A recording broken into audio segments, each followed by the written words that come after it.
పట్టణ చదువుకుందాము. దేవుని యొక్క పరిశుద్ధ లేఖనముల నుండి ఆదికాండము 7వ అధ్యాయము 11, 12 వచనాలు పఠించుకుందాం.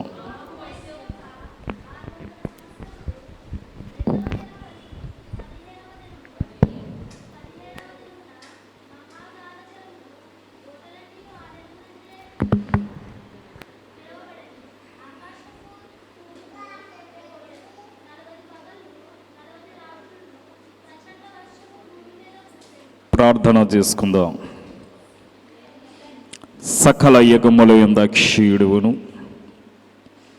ఆద్యంతరహితుడవైన మా తండ్రి, ఈ పరిశుద్ధమైన శ్రేష్టకరమైన వాక్య లేఖనములను బట్టి వందనములు, స్తోత్రములు. చదవబడిన వాక్యమును మేము వివరించుకునొచ్చు ఉండగా వాక్య గ్రంథములో మీరుండి మాతో మాట్లాడమని మా మంచి బోధకుడవైన క్రీస్తు ప్రభును బట్టి ప్రథమలాడుకొనొచ్చు ఉన్నాము తండ్రి, ఆమీన్. దేవుని యొక్క మహాకృపను బట్టి ఏర్పాటు చేయబడిన ఈ స్వస్తిశాల కార్యములో ఏకీవించిన మనకెల్లరకును మన ప్రభువును రక్షకుడైన యేసు క్రీస్తు యొక్క దివ్య నామమున మీకు శుభములు కలుగును గాక, ఆమీన్. ఈ చదవబడినటువంటి ఈ లేఖన భాగములలో దేవుడైన యెహోవా కాలక్రమేణాను బట్టి తన దాసుడైనటువంటి తన సేవకుడైన నోవహును ఏర్పాటు చేసుకుని ఆ కాలములో ఉన్నటువంటి ఆ ప్రజలకి దేవుని యొక్క శుభవర్తమానమును ప్రకటన చేసినట్లుగా మనం చూస్తూ ఉన్నాము. అతడు సువార్తను ప్రకటించేటప్పుడు ఈ యొక్క సువార్త మాకు అవసరము లేదు, నీ మాట వినవలసిన పని మాకు లేదు అని ఈ యొక్క నోవహును వాడు హేళనగా చూచినట్లుగా మనము ఈ చరిత్ర గ్రంథములో మనం చూస్తూ ఉంటాము. దేవుని యొక్క సమయము సమీపించింది గనుక ఆయన యొక్క వయస్సు 600 సంవత్సరములు నిండినప్పుడట 2వ నెల 17వ దినమందట దేవుడు ఏం చేశాడు అంటే మహా అగాధ జలములను ఓటలన్నీ ఆ దినమందే విప్పబడును అనే మాటను మనం చూస్తూ ఉన్నాము. అనగా దేవుని యొక్క మహా ఉగ్రత ఆ యొక్క ప్రజల మీదకి వచ్చినట్లుగా మనం చూస్తున్నాము. 1 రోజు కాదు, 2 రోజులు కాదు. వాక్యములో మనం చూస్తాము 40 పగళ్ళు 40 రాత్రులు ప్రచండమైన వర్షము భూమి మీద కురుసును. అనగా దీనంతటికి కారణం ఏమిటి అంటే దేవుని యొక్క వాక్యమును మనము వినకపోవట, దేవునిని మనము స్తుతించకపోవటమే దీనికి ప్రధాన కారణము. ఇటీవల కాలంలో ఒక సినీ యాక్టర్తో ఒక టీవీ ఛానల్ వారు ఇంటర్వ్యూ చేస్తూ ఉండగా ఆమెను ప్రశ్నించారు. ఏమనంటే, నీవెందుకు పూజించడం లేదు, ఎందుకు నీవు గతములో నీవు పూజ చేసినట్లుగా ఇప్పుడు ఎందుకు చేయటం లేదు అని ప్రశ్నించేటప్పుడు ఆమె చెప్పినటువంటి సమాధానం ఏమిటంటే, నేను సృష్టికర్తను పూజిస్తాను కానీ సృష్టిని నేను పూజించను అంది. అనగా ఇది చాలా విచిత్రంగా ఉంది అని ఆ యొక్క వ్యక్తి మాట్లాడుతూ ఉన్నాడు. ఇంతవరకు నేను తెలియక ప్రకృతిని సృష్టిని పూజించాను, ఇప్పుడు ఆ ప్రకృతిని కలగజేసిన వాడు గొప్పవాడు కానీ ప్రకృతి ఎప్పటికీ కూడా గొప్పది కాదు. సృష్టిని కలగజేసిన వాడు గొప్పవాడు కానీ సృష్టి ఎప్పటికీ గొప్పది కాదు. నిజమే, ఈనాడు మనము దేవుని యొక్క వాక్యమును విసర్జించడాన్ని బట్టి మనకు కలిగే కొన్ని నష్టాలను మనం గమనిస్తే, పరిశుద్ధ లేఖనములలో మొదటి సమూయేలు గ్రంథము 12వ అధ్యాయము 10వ వచనములో మాట్లాడుతూ, అంతటా వారు మేము యెహోవాను విసర్జించి బయలు దేవతలను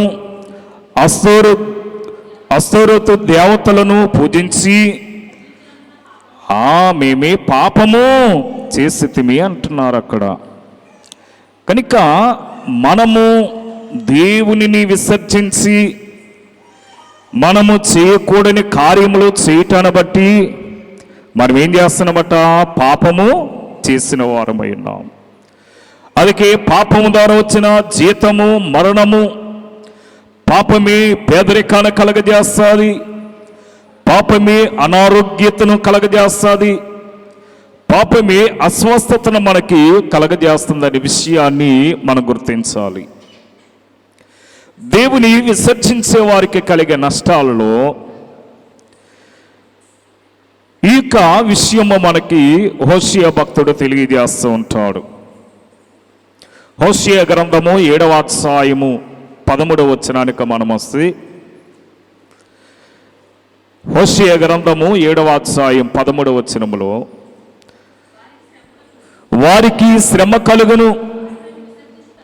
ఎందుకు వారికి శ్రమ కలుగుతున్నది?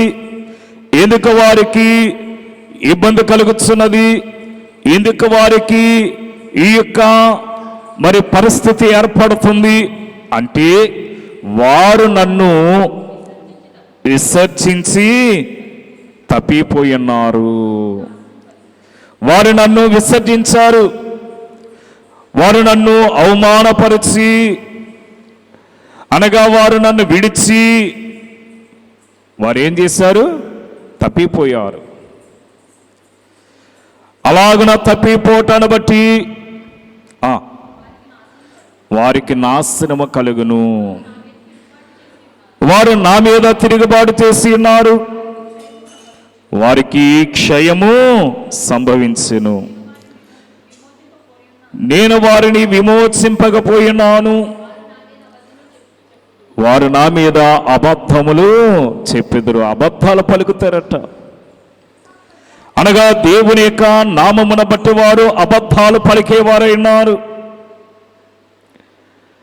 అనగా దేవుని విసర్జించే వారు ఏం చేస్తున్నారంటే, దేవుని మీదే తిరుగుబాటు చేసి దేవుని యొక్క నామమున వారు దూషించి దేవుని మీద అబద్ధములు చెప్పేవారై ఉన్నారు. కనుకని దేవుడు వారి మీదకి తన యొక్క ప్రచండమైన ఉగ్రతను పంపించేవాడై ఉన్నాడు. సామెతల గ్రంథం 1వ అధ్యాయము 32వ వచనాన్ని మనం గమనిస్తే, ఈ సామెతల గ్రంథములో రాజైన సొలొమోను మాట్లాడుతూ 32వ వచనము, జ్ఞానము లేని వారు ఏం చేస్తారట? దేవునిని విసర్జించి నాశనం అవుతూ ఉంటారు. ఈవేళ మనము జ్ఞానము కలిగి జీవించాలి. అందుకే మనము అజ్ఞానుల వలె కాక జ్ఞానము కలిగి నడుచుకోవాలట. ఈనాడు మనము దేవునిని స్తుతించాలి, దేవుని యొక్క నామమును గణపరచాలి. ఈ లోకములో మనము బ్రతకనంత కాలము నిన్ను కలగజేసినటువంటి, నీకు రూపును ఏర్పాటు చేసినటువంటి ఈ సృష్టిని సమస్తమును కలగజేసిన దేవునిని నీవు ఆరాధించాలి. కానీ నీవు ఆయనను ఆరాధించట మరచావు గనుకని ఇన్ని శ్రమలు మనకి సంభవిస్తూ ఉన్నాయట. అందుకే మనమే దేవునికి ఏం చెల్లించాలి? రక్షణ పాత్రను చేతపుచ్చుకుని ఆయన నామమున మనము స్తుతి చెల్లించేవారమై ఉండాలి అని వాక్యమే తెలియజేస్తుంది. అందుకని స్తుతి చేయ రండి, రండి సోదరులారా, స్తుతి చేయ రండి. ఇక్కడ స్తుతి సాగదు. ఎందుకు సాగదు? ఇక్కడ దేవుని యొక్క నామమును అవమానించేవారై ఉన్నారు. దేవుని నామమును బట్టి అబద్ధములు పలికేవారై ఉన్నారు. దేవుని నామమును హేళన చేసేవారై ఉన్నారు. కనుక ఎక్కడ స్తుతి సాగదు, మనమే వెళ్ళి అక్కడ స్తుతి చేయదుము అంటున్నారు. మనం దేవుని ఎలా స్తుతించాలి? కీర్తనల గ్రంథం 33వ అధ్యాయము ప్రారంభ 2 వచనాలు. నీతిమంతులారా, ఇదిగో దేవుడైన యెహోవాను బట్టి ఆనందగానము చేడి, స్తుతి చేయుట యథార్థవంతులకు శోభస్కరమట. యథార్థవంతులకు కనుక మనము స్తుతి చెల్లించుట మంచిది. బైబిల్ గ్రంథాన్ని బట్టి మనం చూస్తున్నాము. 92వ కీర్తన 1వ వచనం అంటాడు, యెహోవాను స్తుతించుట మంచిది. ఈవేళ నీవు దేవునిని స్తుతించడం మాని, అనగా దైవములో కాని వాటిని నీవు స్తుతిస్తూ ఉన్నావు గనుక, దైవము కాని వాటిని నీవు అనగా నీవే అనుసరిస్తున్నావు గనుక నీవు నిర్మూలము చేయబడదు అంటాడు. జెఫన్యా గ్రంథము 1వ అధ్యాయము 6వ వచనానికి మనం వస్తే, దేవునిని విసర్జించడాన్ని బట్టి మనకు కలిగి ఈ నష్టాన్ని మనం చూసి, యెహోవాను అనుసరింపక ఆయనను విసర్జించి ఆయన యొద్ద విచారణ చేయవారినందరినీ నేను నిర్మూలము చేసేదను. కనుక దేవుని యొక్క వాక్యము తెలియని వారే ఏమనుకుంటారు? వారి గ్రంథములో ఇదిగో నేనేం మిమ్మల్ని నాశనం చేస్తాను అంటున్నాడు. ఆయన నమ్ముకుంటే ఏం చేస్తాడట? నాశనం చేస్తాడట. ఆయన నమ్ముకుంటే నాశనం చేయడు. ఆయన యందు మనము సరైన మాదిరిలో మనం జీవించలేనప్పుడు మన ప్రవక్తని, మన నడవడికే మనల్ని ఏం చేస్తుంది? నాశనం చేస్తుంది. అందుకని మీ పాపం మిమ్మును పట్టుకును అంటున్నాడు. ఈవేళ తండ్రి కాలములో నోవాహు పాపం చేశాడా? చేయలేదే. కానీ ప్రజలేమంటున్నారు? వీడే పిచ్చివాడు. ఎందుకు పిచ్చివాడు? ప్రజలందరూ నివసిస్తున్నటువంటి ఇండ్ల మధ్య ఈ నోవాహుయే ఏం చేస్తున్నాడు? ఒక ఓడని నిర్మిస్తూ ఉన్నాడు. మరి జ్ఞానము గలవాడు, తెలివైన వాడు ఈ యొక్క పడవను కానీ ఓడను కానీ ఎక్కడ నిర్మిస్తాడు? ఏటు ఒడ్డును, వాగు ఒడ్డును, చెరువు ఒడ్డును ఒక ఓడని తయారు చేస్తూ ఉంటారు. మరి అటువంటిది ఈ నోవాహు గారే ఆ ప్రజలు నివసిస్తున్నటువంటి ఇండ్ల మధ్య అతడు ఏం చేస్తున్నాడు? వాడిని నిర్మాణము చేశాడు. మరి వారు మాట విన్నారా? ఏమ్మా విన్నారా? వినలేదే. వినలేదు కనుకని ఆ యొక్క 7వ అధ్యాయం 12వ వచనం ఏమంటుంది? 40 పగళ్ళు 40 రాత్రులు ప్రచండమైన వర్షము భూమి మీద కురిసెను. ఒక రాత్రి ఒక పగలు ప్రచండమైన వర్షం కురిస్తేనే ఏమైపోద్దట? ఊరే చెరువైపోద్దట. ఊరేమవుతుంది? చెరువైపోద్దట. మరి అటువంటిది 40 పగళ్ళు 40 రాత్రులు వర్షము కురవటాన్ని బట్టి ఆ యొక్క చెట్లు మునిగిపోయాయి, వారి యొక్క భవనాలు మునిగిపోయాయి.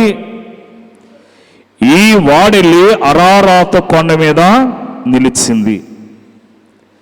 ఎత్తైనటువంటి శిఖరములలో ఈ యొక్క అరారాతు పర్వతము కూడా ఒకటి అనే మాటను మనం చూస్తున్నాము. మరి మనము ఇటీవల కాలంలో మనం చూస్తున్నాము, మన యొక్క రాజధాని అయినటువంటి ఆ యొక్క అమరావతి లేక గుంటూరు జిల్లా, కృష్ణా జిల్లాను మనం చూస్తుంటే ఈవేళ విజయవాడ నగరమంతా కూడా ఏమైపోయిందట? చెరువైపోయింది. కనుక ఇంచుమించు ఒక వాగు ఆ యొక్క లాకులు తెరవటాన్ని బట్టి ఒక రాత్రికి రాత్రే ఆ ఊరంతా కూడా మునిగిపోయింది. ఎందరో అభాగ్యులైన వారు, ఎందరో ఆ యొక్క ప్రవాహానికి కొట్టుకుపోయారు. ఇప్పుడంటే ప్రభుత్వ యంత్రాంగము ప్రజల దగ్గర సరైనటువంటి సదుపాయాలు ఉండటాన్ని బట్టి ఆ వాగులో కొట్టుకుపోచిన వారిని వారే కొందరినైనా రక్షించగలిగారేమో. కానీ మరి నోవహు కాలంలో వచ్చిన జలప్రళయానికి ఎవరైనా రక్షించగలిగారా? ఎవరో రక్షించలేకపోయారు. అనగా మనుష్యుడు చాలా తెలివైన వాడు,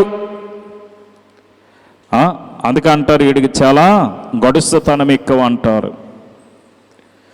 ఈ మనుష్యుడు ఏం చేస్తాడంటే, నేనే ఎత్తైన ఆ బలమైన ఇల్లులు కట్టుకున్నాను, నాకేం భయము, ఎంత వరదొచ్చినా ఏమొచ్చినా నాకేమీ పర్వాలేదు అనుకున్నారట. ఆ ఇండ్లలోనికి వెళ్ళి ఇండ్లలో కూర్చున్నారు. ఒకదాని నుంచి ఇల్లు కూడా మునిగిపోవటం ప్రారంభించాయి.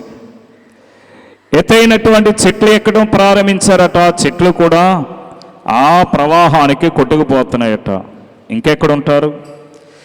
అందుకే నోవహు యొక్క వాడ యొద్దకు వచ్చి ఆ చెట్ల మీద కొమ్మల మీద వేలాడచ్చు అంటున్నారు, నోవహు నోవహు, ఇదిగో మేమే నశించిపోతున్నాము, ఒకసారి తలుపు తెరువు, మేము నశించిపోతున్నాము, మేము నమ్ముకుంటాం మీ దేవుణ్ణి, మీ దేవుని మేము ఆరాధిస్తాం, ఇక మేము ఏక ఆ దేవతా దేవులను మేమే పూజించము, కనుక ఒక్కసారి తలుపు తెరమని వారు గోళ్ళని ఏడుస్తున్నారట. బహుశా నోవహు గారు వాడలో నుండి చూస్తున్నాడు, కానీ మరి తీయటానికి ఈయనకెక్కడది తాళం? దేవుడే వారిని లోపలికి పెట్టి బయట అయినా ఏం చేశాడు? తాళం వేశాడు. ఆ తాళం తీసేవాడు ఎవరు లేరిక. అందుకే అంత శ్రమ వారిని వెంటాడినట్లుగా మనం చూస్తూ ఉన్నాము. అందుకే మనం ఎవరిని స్తుతించాలంటే, దేవుడు సృష్టికర్త గనుక ఆ సృష్టికర్త అయినటువంటి దేవునిని మనము స్తుతించేవారమై ఉండాలి. కీర్తనల గ్రంథము 47వ అధ్యాయము 3వ వచనాన్ని మనము 47 3వ వచనము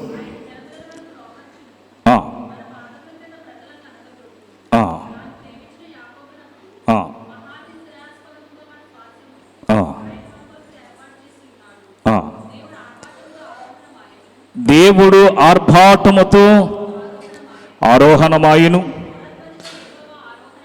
ఆ బోరదనుతో యెహోవా ఆరోహణమాయును. దేవుడు సృష్టికర్త గనుక ఆయన ఆరోహణమవాడు. ఆ సృష్టికర్తను ఆరాధిస్తున్నటువంటి మనము కూడా ప్రభు యొక్క రాకడ వరకు మనము సజీవమై ఉంటే మనము కూడా ఆరోహణమవుతామట. మనము కూడా ఆయనతో మనమే ఎగిరి వెళ్ళే స్థితి ఆరోహణ స్థితి, ఆరోహణ అనుభవము.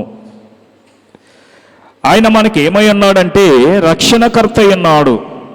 ఆయన సృష్టికర్త అన్నాడు కనుక ఆయనను మనము ఏం చేయాలి?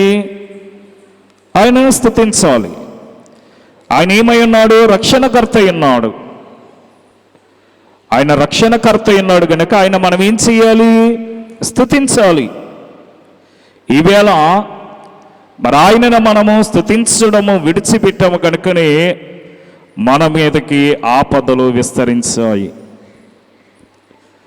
ఈ కీర్తనల గ్రంథం 42వ అధ్యాయము 5వ వచనములో అక్కడ అంటున్న, నా ప్రాణమా నీవేలా కృంగి ఉన్నావు, నాలో నీవేలా తొందరపడుచు ఉన్నావు. ఎవరి ఎందట? దెయ్యము ఎందా? ఏమ్మా? ఆ దేవుని యందు నిరీక్షించుము, ఆయనే నా రక్షణకర్త అనియు నా దేవుడిని చెప్పుకొనొచ్చు నేను ఆయనను స్తుతించదును అంటున్నాడు. కనుక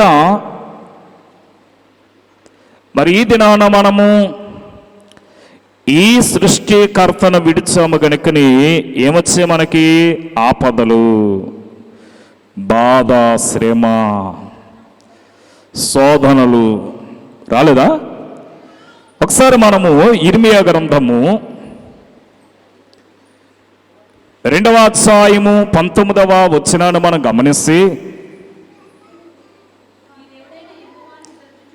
అక్కడ అంటున్నాడు చూడండి, నీ దేవుడైన యెహోవాను విసర్జించుటయు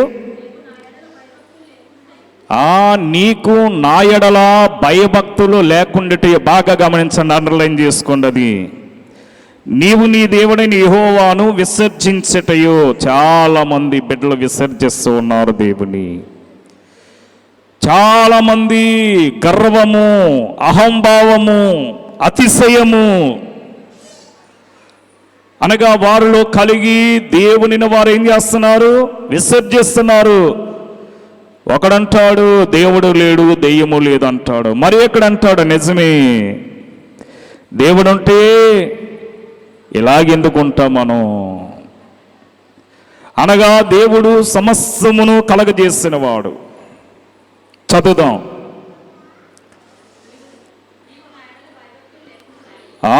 నీకు నా యెడల భయభక్తులు లేకుండాటయు. చూడండి, బాధకును శ్రమకును కారణమగునని. నీకు బాధ కలుగుతుంది, నీకు శ్రమ కలుగుతుందంటే నీవు నీ దేవుడైన యెహోవా యందు నీకేమి లేదు? భయము, భక్తి లేదు కనుకని ఈ శ్రమ, ఈ శోధన. ఏమా ఈవేళ బాధ, శ్రమ కలుగుతున్నాయంటే నీవు దేవుని విసర్జించావు. నువ్వు దేవుని యొద్దకు వస్తే దేవుడు నీ యొద్దకు వస్తాడు. నీ బాధ నుండి, నీ శ్రమ నుండి నేను విడుదల చేస్తాడు. ద్వితీయోపదేశ కాండము 32వ అధ్యాయము 18వ వచనములో నిన్ను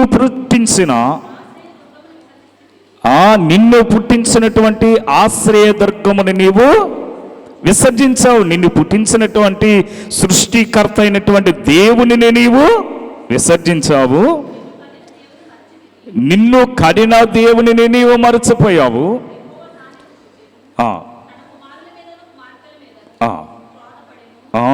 కుమారుల మీద, కుమార్తెల మీద ఆయన ఏం చేస్తున్నాడట? ఎందుకు కోప్పడుతున్నాడు? నీవు ఆయనను విసర్జించావు గనక, నీవు ఆయనను విడనాడావు గనక నీకు ఇన్ని శ్రమలు, ఇన్ని ఆపదలు నీకు తటస్థిస్తూ ఉన్నాయి. 23వ వచనం అందులో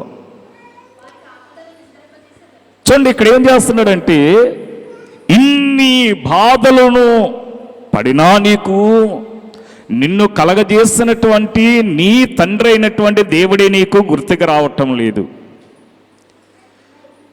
ఈనాడు చాలామంది గొప్ప తలిగి అంటని ఎవరు గుర్తుకు వస్తారట? దేవుడు గుర్తుకు వస్తాడు. గొప్ప తల కానీ వారికి అప్పుడు ఆ బాధ తలగానే దేవుడు గుర్తుకు వస్తాడట. ఈవేళ నీకు ఆపదలోని కూడా దేవుడు నీకు గుర్తుకు రావటం లేదు. అందుకే 23వ వచనం అంటుందన్నమాట, వానికి ఆపదలు విస్తరింపచేసేదను, వాని మీద నా బాణములన్నిటిని కూడా వేసేదను. ఇప్పుడు చెప్పండి, దేవుని విసర్జించడం వల్ల కలిగే నష్టాలు ఎన్నున్నాయో. అందుకనే మనము దేవుడు సృష్టికర్త ఉన్నాడు, దేవుడు రక్షణకర్త ఉన్నాడు, దేవుడు పాపల నుండి లేక పాపముల నుండి రక్షించే రక్షకుడై ఉన్నాడు అని మత్తయి సువార్త 1వ అధ్యాయం 21వ వచనంలో మనం చూస్తాము. పాపులను రక్షించడానికి ఆ దేవుని కుమారుడి లోకానికి వచ్చాడనే విషయాన్ని అక్కడ మనకి చూపింపబడుతూ ఉంటుంది. అయితే వాస్తవానికి మనము విసర్జించవలసినది దేవుని కాదు, మనము నిజానికి విసర్జించవలసింది దేన్ని విసర్జించాలి? ఏమ్మా, దేవుని కాదు. ఈ వీటిని విసర్జించాలంటే వాక్యం అంటది శరీర ఆశలను మనం విసర్జించాలట. మొదటి పేతురు రాసిన పత్రిక 2వ అధ్యాయము 11వ వచనములో ఆ మాటను మనకు తెలియజేస్తూ ఉంటాడు. ప్రియులారా,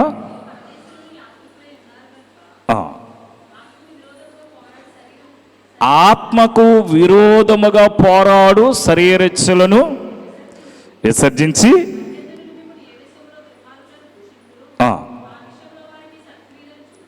కనుక మనము దేని విషయంలో విసర్జించాలట? శరీర ఆశలను మనము విసర్జించాలి. శరీర ఆశలను మనం విసర్జించాలి. ఈవేళ మనము ఈ శరీరాశలను మనం విసర్జించడం లేదు కనుకని ఇంత ప్రళయం వచ్చి పడ్డాదు మన మీద. అందుకే మనం దేవుని యందు భయము భక్తి కలిగి జీవిస్తే ఇటువంటి శ్రమల నుండి మనము సంరక్షింపబడిన వారమై ఉంటాము. మరి ప్రభువైన యేసుక్రీస్తు కాలములోని కూడా విప్పబడినటువంటి విషయాలు మనం చూస్తాం.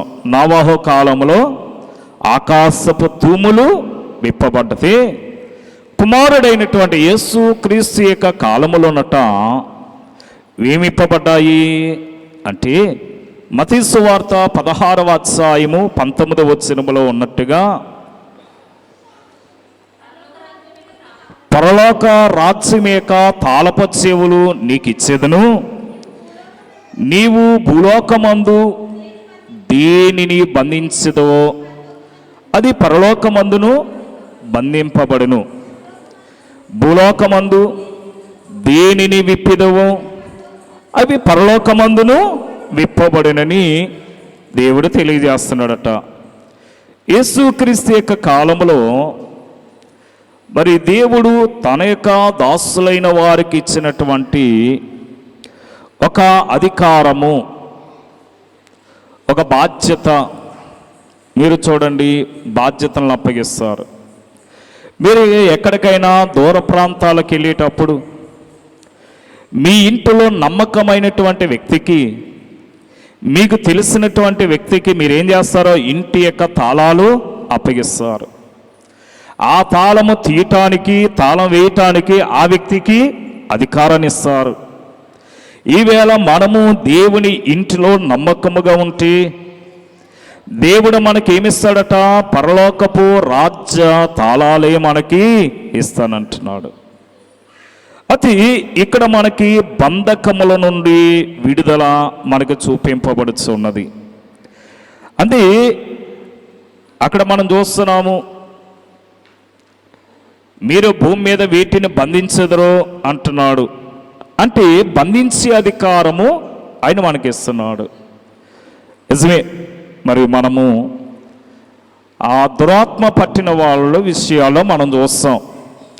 మరి నాన్నగారు ప్రార్థన చేసేటప్పుడు, ఆ యొక్క దురాత్మలను మొదలుగొట్టేటప్పుడు నాన్నగారు ప్రార్థన చేసేవారు, నజరుడైన యేసు నామములో నిన్ను బంధిస్తున్నాను అనేవారు. ఇంటిని నాన్నగారు సిలువ గుర్తేసేటప్పుడు ఆ యొక్క మాట అనగానే అది ఆ వ్యక్తిలోనే ఉండిపోయేది. మరి చాలామంది ఆ జడ పట్టుకుని, ఆ జుట్టు అట్టుకుని వదిలేవారు కాదు. నాన్నగారు వచ్చేటప్పటికి కొంతమంది ఆ జడ పట్టుకుని లేక ఆ యొక్క జుట్టు గట్టిగా పట్టుకుని ఉండేవారు. నాన్నగారు అనేవారు విడిచిపెట్టండి అనేవారు. వాళ్ళు అనేవారు విడిచిపెడితే వెళ్ళిపోతుంది అయ్యగారు అనేవారు. అది ఎక్కడికి వెళ్తుంది? నాన్నగారు ప్రార్థన చేసి మీరు వదలండి అనేవారు. వారు అనేవారు అయ్యా వెళ్ళిపోతుంది, అది ఎక్కడికి వెళ్ళదు. ఎందుకంటే ఆయన బంధించాడు, ఆ బంధకములు అది బంధింపబడింది.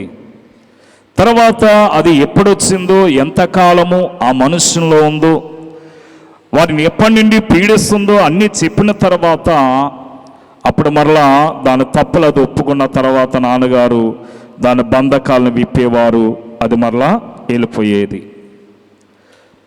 అయితే ఇక్కడ మనం గమనించినట్లయితే యేసుక్రీస్తు కూడా అనేకమైన కట్లు విప్పినట్లుగా మనం చూస్తున్నాము.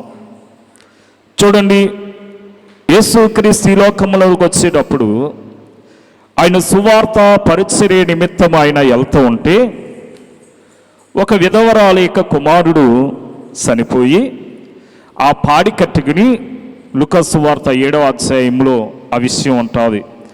ఆ పాడి కట్టి వారు తీసుకెళ్తున్నారు. ఆ తీసుకెళ్లే సమయంలో యేసు వారికి ఎదురుపడ్డాడు. పాపం చాలామంది వెనకాల ఏడుస్తూ వస్తున్నారు. ఆ తల్లి కూడా వారితో వస్తుంది. వచ్చేటప్పుడు యేసు అడుగుతున్నాడు. ఆ 11వ వచనాన్ని మనం గమనిస్తే, నాయనను ఊరికి వెలుచు ఉండగా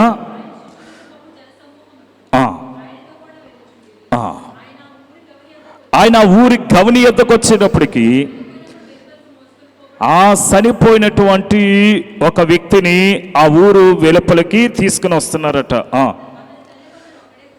ఆ తల్లికి అతడొక్కడే కుమారుడు, ఆమె విధవరాలు కనుక భర్త లేడు,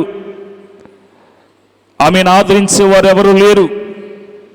ఆ బిడ్డను చూసుకుంటూ ఆమె బ్రతుకుతుంది. ఇక కుమారుడు చనిపోయిన తర్వాత ఆ తల్లి కూడా ఆ యొక్క శవము వెనకాల, ఆ పాడి వెనకాల ఆ తల్లి కూడా ఏడుస్తూ వస్తుంది. చదువుదాం. ప్రభువు ఆమెను చూచి ఆమె ఎందుకు కనికరపడి ఆమెతో అంటున్నాడు, ఏడవద్దంటే ఊరుకుంటుందా? ఎందుకంటే తన కుమారుడు చనిపోయాడు. తన కుమారుడు చనిపోయాడు గనక ఏడవద్దమ్మా అంటే ఎవరు ఊరుకుంటారు? భర్తను కోల్పోయింది, మరి యొక్క ధరిని కుమారుని కూడా కోల్పోయింది, సర్వము కూడా కోల్పోయింది ఆమె. అటువంటి సమయంలో ఇక్కడ మనం గమనించినట్లయితే ఎంతో వేదన, ఎంతో దుఃఖము అక్కడ మనము చూస్తూ ఉన్నాము. అటువంటి సమయంలో మనం చూస్తుంటే యేసు ఆమె దగ్గరికి వచ్చి అంటున్నాడు, అమ్మా ఎడవకు అంటుంటే, చదవండి. మోయుచున్న వారు నిలిచి, చిన్నవాడా లేవమని నీతో చెప్పుచున్నాను అనగాని ఆ చనిపోయిన వాడు లేచి కూర్చున్నాడట.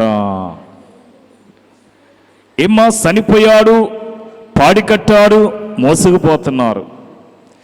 యేసు ఎదురు పడకపోతే ఆ కుమారుని తీసుకెళ్ళి వారు ఏం చేద్దరు? పూడ్చి చేద్దరమాట, సమాధి చేద్దరు. కానీ యేసు ఎదురు పడటాన్ని బట్టి ఆ విధవరాలి యొక్క కుమారుని యొక్క కట్లను, మరణపు కట్లను యేసు విప్పినట్లుగా మనం చూస్తున్నాము. ఆ పాడి మోయుచున్న వారితో అంటున్నాడు, అయ్యలారా కిందకు దించండి అని యేసు వాని కొరకు ప్రార్థన చేశాడు.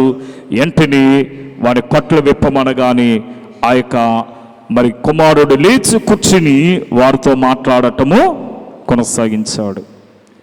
అందుకే యేసు మాటలో ఎంతో బలం ఉంది, స్వామి మాటలో చాలా శక్తి ఉంది.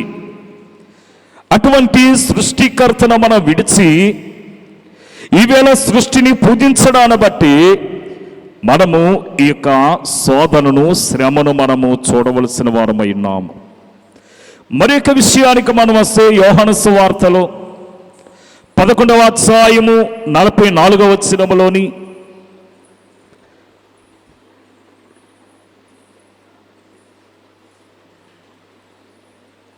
యోహాను సువార్త 11:44 వచనం.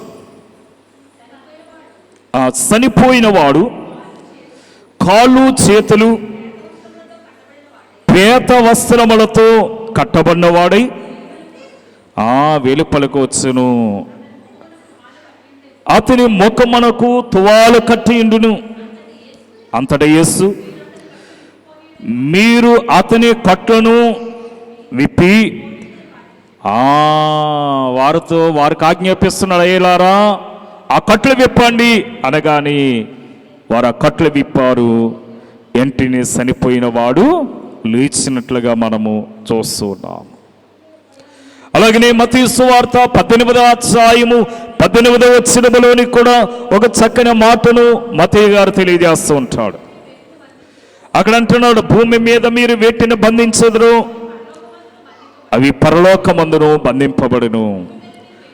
భూమి మీద మీరు వేటిని విప్పెదరో అవి పరలోకమందును విప్పబడినని మీతో నిశ్చయముగా చెబుతున్నాను అంటున్నాడు. ఈవేళ భూమి మీద మనము విప్పి భూమి మీద మనము వాటి యొక్క అధికారమును పొంది ఉండాలంటే దేవుని యొక్క కృపను మనము ఎరిగిన వారమై ఉండాలి. దైవశక్తిని మనం పొందుకునే వారమై ఉండాలి. అందుకే ఇక్కడ మనం గమనించినట్లయితే మనము దేవుని యొక్క నామమును విసర్జించడాన్ని బట్టి మనకేమొస్తున్నాయి? శ్రమలు వస్తున్నాయి, అవస్థలు వస్తున్నాయి, కీడు కూడా మనకి సంభవిస్తుంది. ఏమో కీడు వస్తుందా? మనం శాపగ్రస్తులం అవుతున్నాము, అవునే కాదా? యెహోషువ గ్రంథము 24వ అధ్యాయము 16వ వచనాన్ని మనం గమనిస్తే, అందుకు ప్రజలు బాగా గమనించండి, ఆ పట్టణస్థులు ఆ ప్రజలు అంటున్నారు, ఇదిగో యెహోవాను విసర్జించి ఇతర దేవతలను సేవించిన యెడల మేము శాపగ్రస్తులమగుదుముగాక. ఏమా వారు ఏమంటున్నారు? ఇదిగో మేమే సర్వశక్తిమంతుడైన దేవుని మేము పూజించడం మాని ఆ ఇతర దేవతలను మేము పూజిస్తే మేము శాపగ్రస్తులమై ఉంటాము. అందుకే ఈ యొక్క షడ్రకు మెషకు అబద్ధిగాని వారు, ఇదిగో రాజా నీవు నిలబెట్టినటువంటి ఈ ప్రతిమ నీకు దేవుడై ఉండొచ్చు, నీవు నిలబెట్టినటువంటి ఈ యొక్క విగ్రహమే నీ పట్టణానికి, నీ దేశానికి, నీ ప్రజలకు దేవుడై ఉండొచ్చేమో, కానీ మాకు దేవుడు కాడు. ఇదిగో మా దేవుడైన యెహోవా సర్వశక్తిమంతుడు. ఒకవేళ నీవు మమ్మల్ని తీసుకెళ్ళి ఆ మండుచున్న అగ్నిగుండములో మమ్మల్ని పడవేసినా, ఇదిగో మమ్మల్ని తీసుకెళ్ళి నీవు మమ్మల్ని శ్రమల పాలు చేసినా, మా దేవుడే మమ్మల్ని రక్షించడానికి శక్తిమంతుడై ఉన్నాడు అని ఆ యొక్క రాజుకు తెలియచేయగాని రాజుగారికి ఏమొచ్చిందట? పౌరుషము పొడుసుకొచ్చిందట. నా మాట అంటే లెక్కలేదు, నేను పూజిస్తున్న దేవుడంటే మీకు లెక్కలేదు, అందుకే వీరిని తీసుకెళ్ళి అగ్నిగుండములో పడవేయండి అన్నాడు. బహుశా తీసుకెళ్ళి అగ్నిగుండములో పడవేశారు. యవనస్తులు అనగా యవన బిడ్డలైన వారిని అగ్నిగుండములో పడవేస్తే ఆ యొక్క పడవేసిన వారు ఆ వేడిమికి తట్టుకోలేక ఏమవ్వరట? చనిపోయారట. పడవేయబడినటువంటి ఆ ముగ్గురు యవనస్తులు కూడా అగ్నిగుండములో తిరుగుతూ ఉన్నారట. ఈ రాజుగారి సాయంకాల సమయమున తన యొక్క అంతఃపురం యొక్క మేడ మీదకి వెళ్ళి అతడు చూస్తున్నాడట. ఆ యొక్క భవనం ఎక్కి అతడు చూస్తుంటే ఎందుకో ఒక్కసారి అగ్నిగుండము వైపుకు చూస్తాడట. ఇప్పటికి వాళ్ళు బూడిదైపోయి ఉంటారని, తీరవారు బూడిదైపోయి ఉంటారని అగ్నిగుండం వైపుకు చూస్తే అందులో 4 వ్యక్తులు కనిపిస్తున్నారు. 4 వ్యక్తులు తిరుగుతున్నారు అగ్నిగుండములో. రాజుగారికి టెన్షన్ వచ్చింది. నేను వేసేది ముగ్గురిని వేసాను, కానీ 4వ వ్యక్తి ఎవరు? ఆ వ్యక్తి యొక్క రూపమే ఎలాగుందట? ఆ దేవతా రూపమును పోలినదట. దేవుని యొక్క దూత, దేవదూత ముఖమును పోలినటువంటి ముఖమును రాజుగారు చూసి అతడు త్వరగా కిందకి దిగి వచ్చి అతని యొక్క ఆ సైన్యాధిపతిని ప్రధానమంత్రులను పిలిచి అంటున్నాడు, అయ్యలారా మనం ఎంతమందిని అగ్నిగుండములు వేసాము అనేటప్పుడు వారు అంటున్నారు మనం ముగ్గురిని వేసాము. కానీ నాకు 4వ వ్యక్తి కనిపించాడు, అందులో 4 తిరుగుతున్నారు అగ్నిగుండములు అనేటప్పుడు వారందరికీ భయం వచ్చింది, రాజుగారికి కూడా భయం పుట్టింది. వెంటనే ఈ రాజు ఆ యొక్క అగ్నిగుండమ యొద్దకు వచ్చి అంటున్నాడు, ఇదిగో జీవంగల దేవుణ్ణి సేవించుచున్నా ఏమ్మా ఆ షడ్రకు మెషకు అబద్ధులుగొన్న వారులారా మీరు బయటకు రండి అనగాని వారు బయటకు వచ్చారట. ఆ అగ్నిగుండములో నుండి వారు నడుచుకుంటూ వస్తే రాజుగారు వారి వస్త్రములను పరీక్షించాడు, వారి తల వెంట్రుకలను పరీక్షించాడు. వారి తల వెంట్రుక కాలిపోలేదు, వారి వస్త్రములు కాలిపోలేదు, వారికి పొగ కొంపే రాలేదట. అందుకే ఇప్పుడు ఆ రాజు కనులారా చూచాడు గనక, కనులారా అతడు జరిగిన విషయాన్ని గమనించాడు గనక ఆ రాజే మరి యొక్క జీవోనమలు చేస్తున్నాడు. ఏమనంటే ఈ విధముగా రక్షించగలిగినటువంటి దేవుడు మరి ఎక్కడో లేడు. ఏ విధముగాని ఆ వేడిమి గల అగ్నిగుండములో పడవేసిన ఆ యొక్క అగ్నిగుండములో నుండి దేవుడు వారిని ఏం చేశాడు? రక్షించాడు. వారు దేవుడే అమ్మా నిజమైన దేవుడు. అందుకే మనము అనగా చూచి నమ్మిటి కంటే చూడక నమ్మిన వారు ధన్యులైన వాక్యం అంటుంది. ఈ లోకములో మనమే ఈ సర్వశక్తిమంతుడైన దేవుని మనం ఏం చేయాలట? ఆరాధించే వారమై ఉండాలి. అందుకే ఇదిగో మా దేవుని మేము విడిచి వేరొక వాటిని మేము ఆరాధిస్తే మేమేమవుతాం? శాపగ్రస్తులమై ఉంటాము. 20వ వచనానికి వద్దాం. యెహోషువ గ్రంథము 24వ అధ్యాయము 20వ వచనం. మీరు యెహోవాను విసర్జించి అన్య దేవతలను సేవించిన యెడల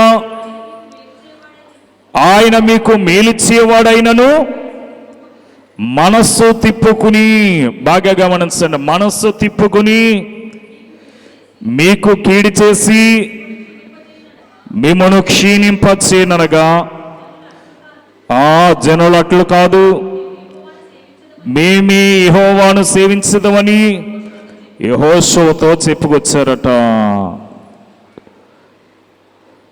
కనుక కీడులను కలుగుతాయి, కీడులు కలగజేసేవాడు ఆయనే. అందుకనే మన దేవునికి ఏం పుట్టించకూడదట? కోపము పుట్టించకూడదు. ఈ దినాల్లో చాలా మంది ఏం చేస్తున్నారంటే మనుషుల మీద కోపము దైవాల మీద చూపించేవారై ఉన్నారు. వాస్తవానికి మనం విసర్జించవలసినది దేవుని కాదు, ముసలమ్మ ముచ్చట్లను విసర్జించాలి మనము. ఈ దినాలు చాలా మంది ఈ ముసలమ్మ ముచ్చట్లు ఏమా ఎక్కువైపోయే లోకములో. అందుకే 1 తిమోతికి రాసిన పత్రిక 4వ అధ్యాయం 7వ వచనములో మాట్లాడుతూ అంటాడు అక్కడ. 1 తిమోతి 4:7 అపవిత్రమైన ముసలమ్మ ముచ్చట్లను విసర్జించి ఆ దేవభక్తి విషయములలో నీకు నీవే సాధకం చేసుకునేవాళ్ళను. మనమే ఎవరో చెప్తే మనం వింటం కాదు, ఎవరో చెప్తే నీ వెళ్ళిపోవటం కాదు, ఎవరో రమ్మన్నారని వెళ్ళటం కాదు, ఎవరో నిన్నేదో చేయమన్నారని చేయటం కాదు. నీ మనస్సును పరీక్షించు. అందుకని మనము విసర్జించవలసినవి ధనాపేక్షను విసర్జించాలి, అంధకార క్రియలను మనం విసర్జించాలి, లోక వార్తలను మనం విసర్జించాలి. అప్పుడే దైవ భయం కలిగి మనము జీవించిన వారమై ఉంటాము. అప్పుడే దేవుని యొక్క కృప మన మీద ఉంటుంది కనుక మనము దేవుని యందు భయభక్తులు గల వారమై ఉంటాము. చూడండి, దేవుడు ఆ దినాన వారి యొక్క కట్లుని విప్పడాన్ని బట్టి ఈ మేడగదిలో, యెరూషలేము అనే మేడగదిలో కూర్చున్నటువంటి 120 మంది మీదకి దేవుని యొక్క ఆత్మ దిగిరాగానే వారు అన్య భాషలతో మాట్లాడితే ఇంచుమించు 16 దేశాల వారు ఆ స్థలానికి చేరుకుని దేవునిని స్తుతించినట్లుగా అపొస్తలుల కార్యములు 2వ అధ్యాయములో మనం చూస్తాం 17వ వచనము. కనుక ఇక్కడ మనం గమనిస్తే ఈ దినాన మనం దేవుని యొక్క మాటలకి చెవియగ్గాలి. అందుకే ఈవేళ మనం దేవుని మాట వినకపోతే ఈవేళ భయంకరమైన వార్తలు వినవలసి వస్తుంది అన్నారు. ఇటువంటి భయంకరమైన వార్తలు మనం వినకుండా ఉండాలంటే సృష్టిని కలగజేసినటువంటి సృష్టికర్త అయిన దేవుని మనము ఆరాధించాలి. మిమ్మల్ని నేను మతం మారమని చెప్పడం లేదు, కానీ మనస్సు మార్చుకోండి. మతం కాదు మనం మారవలసింది, మనస్సు యేసుని కథపై మలిపి యోచించిన అంటున్నారు. అప్పుడు మనము మహిమను చూస్తాము.